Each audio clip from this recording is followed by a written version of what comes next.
Hey everyone, thanks for joining me. It is Wednesday, September 27th, so our calendar is really winding down. In fact, I was just looking at my calendar today. We're just days away. October actually starts on Sunday of this year, 2023. So I just wanted to pop on. I've been getting some last minute requests for help with your itineraries. I love that.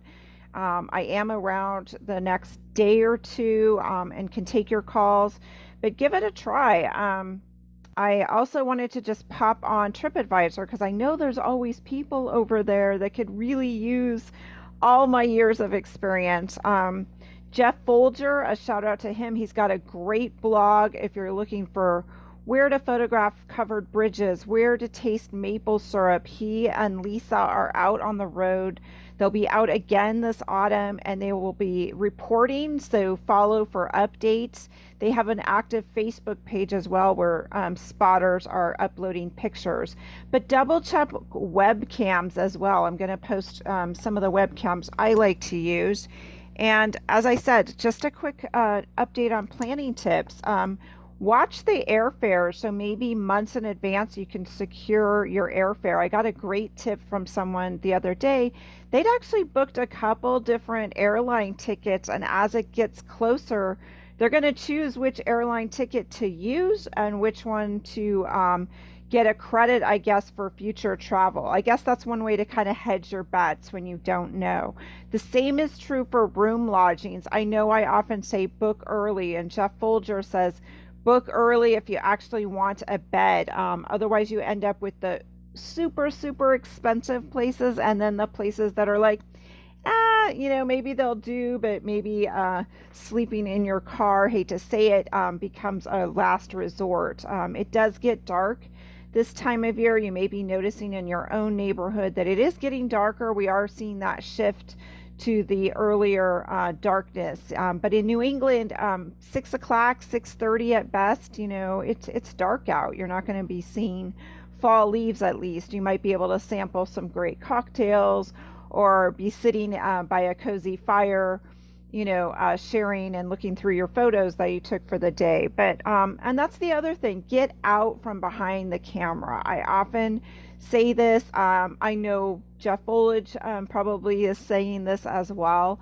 is put the camera down every now and then and just have the experience, listen to the wind, feel the breeze, just watch people, watch the leaves fall, sit on a porch. I have many instances where it's been a little bit rainy and I'll find a nice overcovered porch at a historic place or a picnic table at an outside restaurant. As long as there's an awning and I have my rain jacket on, what a great way to get a sampling of fall before you head back maybe to where you live and it's super hot again. So let's pop on over to TripAdvisor, see if we can't answer some questions.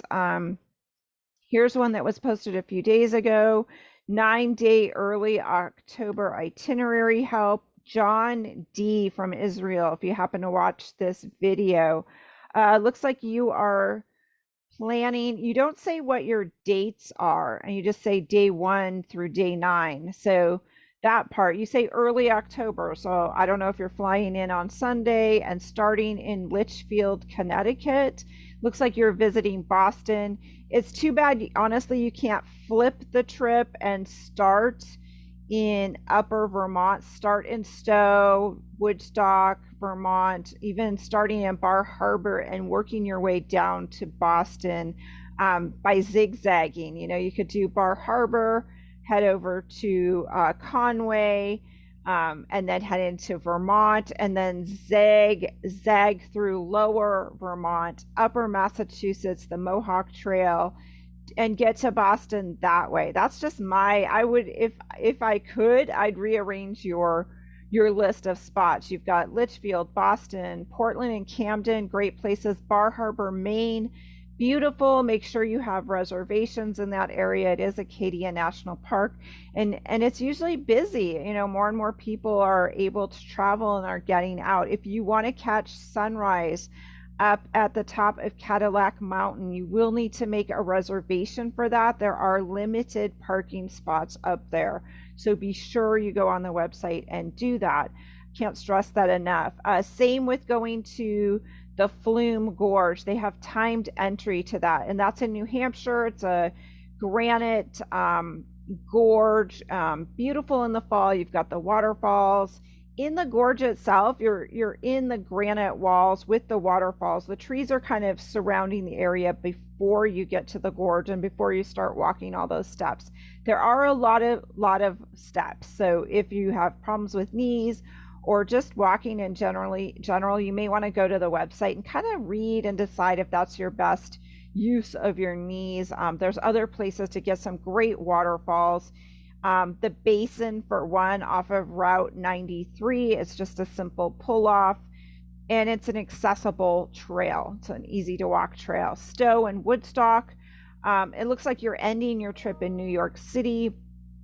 And yes, you have indicated you are aware that some days will be long for driving, but start early. I always look at the amount of actual driving I have to do, and I tend to double that. If it says it's going to take 3 hours, I know it's probably going to take me 6, because I'm easily, even if I stop for a coffee or I stop to stretch my legs, I mean, depending on how many people you have with you, you could easily eat up 30 minutes at that stop, or waiting for a bathroom, or any of those kind of stops. And let's be honest, most of us are going to want to use a bathroom.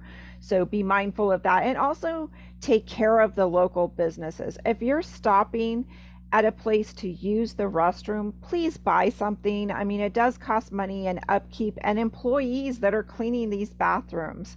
So I always advise, buying something to support your use of the bathroom. Common courtesy, but I think it needs to be said.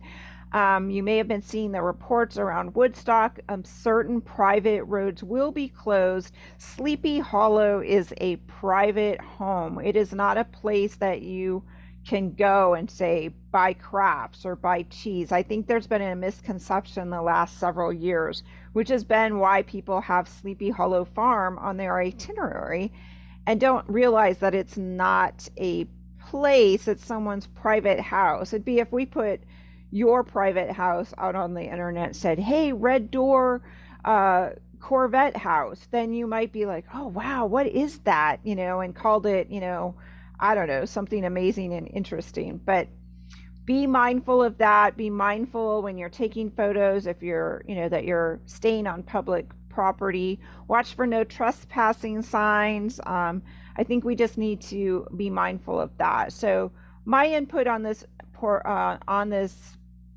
itinerary is, I'm not sure what you're doing in Boston. I always advise getting a private guide.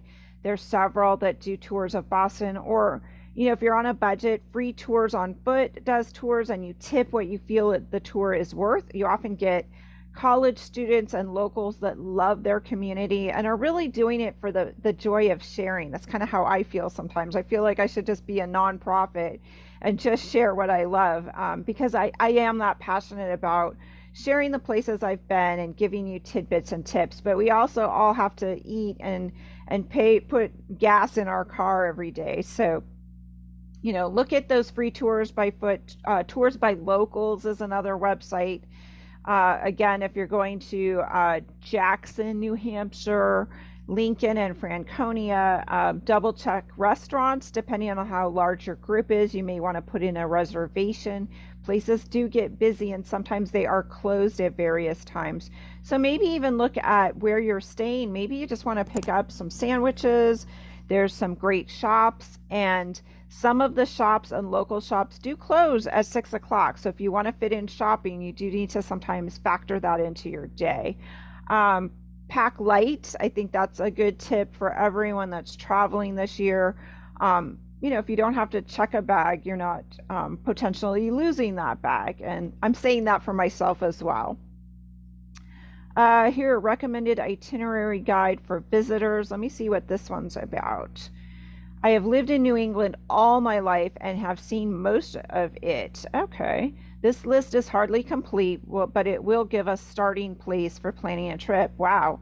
So Ben R has posted a list of recommended things he would recommend for doing. Some of these things will take a little bit longer. He's added in things, especially south of Boston and in that area.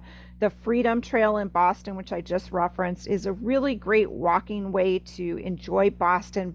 Boston is very much experienced by getting out and being on your feet. There's a string of gardens. I always feel like Boston changes color a little bit later, so I always advise putting that towards the end of your trip. And plus, you have so many amazing museums and things that you can duck inside. So if it's rainy, Boston offers a lot of things to do. And there's a lot of buildings that are historic that you wouldn't recognize if they weren't pointed out to you. So you might want to pick up a guide. Look online for some PDFs. I literally saw a sandwich shop that you wouldn't know was a place that used to be where some of the writers of the Constitution would gather and share information. If I wasn't aware, I would just see it as an old building that now has a Subway in it or a Qdoba, little sandwich shop. So, you might, if you're really interested in the history, get a guide, sign up for those tours by locals, free tours on foot, even a hop on, hop off situation allows you to get some background history. They added Newport. He's got Lexington and Concord. I really enjoy Lexington and Concord. There's some local little restaurants there. He's got Portsmouth. I definitely agree. Acadia National Park. He's got adding day trips to Vermont, Burlington, Vermont, and in Burlington, Vermont, you've got the lakes and you've also got the islands. And depending on how late it is, you may still be able to rent a bike and take the bike trail, but there's actually Highway 2 that'll route you through the little islands, some beautiful sunsets up there. There's not a lot to eat. So I would advise, again, picking up some sandwiches and picnic supplies in Burlington. Even from like a place like Shelburne Orchards, which is a beautiful apple orchard south of Burlington. Oftentimes they have ready-made sandwiches. You can obviously pick up apples and sample all the different apples. So looking for things like that, so you're not giving up precious hours of daylight. Anything that's labeled as a country store doesn't always look like much from the outside, but inside there's usually a sandwich counter, and again, locally made fresh sandwiches, great food for doing a day trip as you're traveling the scenic byways. Also be mindful of traffic. If you're driving and look in the rear view mirror, if there's a lot of traffic stacking behind you, be nice, find a wide spot and pull over and let them pass, because it's not all just tourists out there. There are locals that are school teachers. They're, working at the local restaurant. They're trying to get to the hotel to check you in and do their job to help support all of us. So let's be kind and make sure that we're letting them get to their jobs on time. We're not parking in the middle of the road and taking our pictures. Look for a place to pull off or park and walk back. Be safe. Wear bright colors. It is hunting season in a lot of these places. And don't be afraid to try, stopping in the local shops, the local country stores. You'll be surprised what's behind those doors. Really amazing people, locally made crafts, and definitely locally made food. I've gotten some of my best pieces of pie and sandwiches from these country stores. So pick up a map. That's the other thing to pick up when you're at the tourist brochure map stand, is actually look for the paper map, because then in the evening after it gets dark, you can open it up. You can look at where your next day is going, and a lot of times there's little things marked on those maps.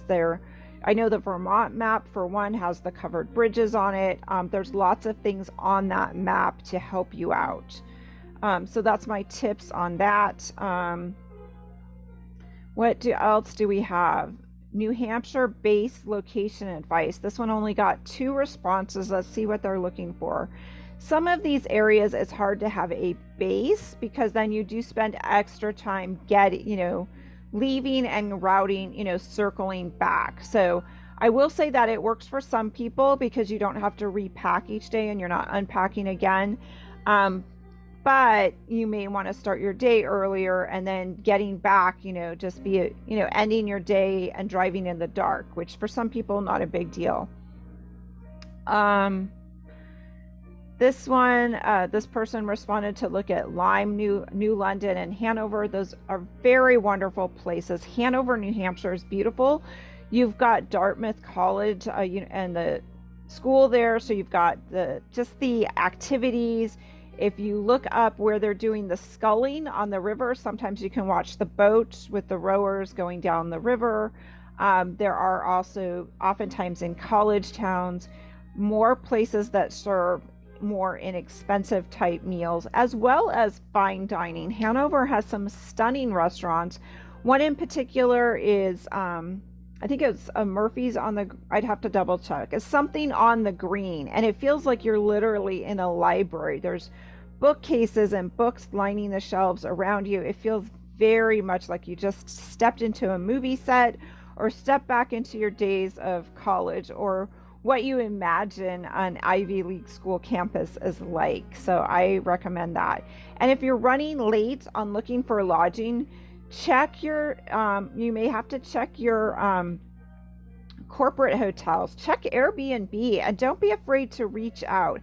Actually, message on Airbnb. Hey, you know what? It's end of the, I'd like to book your place. I know it's not booked, and yes, I'm going to ask for a discount. All you can do is ask, but a lot of people would rather have their location filled. Money in hand is better than money that's not in hand, right? Same with calling hotels. It's worth calling and asking, do you take a AAA discount? If you're a member of AARP, call and ask. Anything, just call and ask. Maybe they've got a last minute deal. Maybe you have to pay ahead of time and risk a cancellation fee, but it's always worth asking. So that's my tidbit on that. So here's today's video. I highly encourage you to look at areas to go for fall foliage. If New England is not this year's ability, there are other places in the Midwest. There's places in the Smoky Mountains. There's other locations, so do your research, reach out. I may have suggestions as well. This is April with yourphototravelguide.com. There will be more videos on this channel, and I may pop in again later. Thanks, you guys. Take care.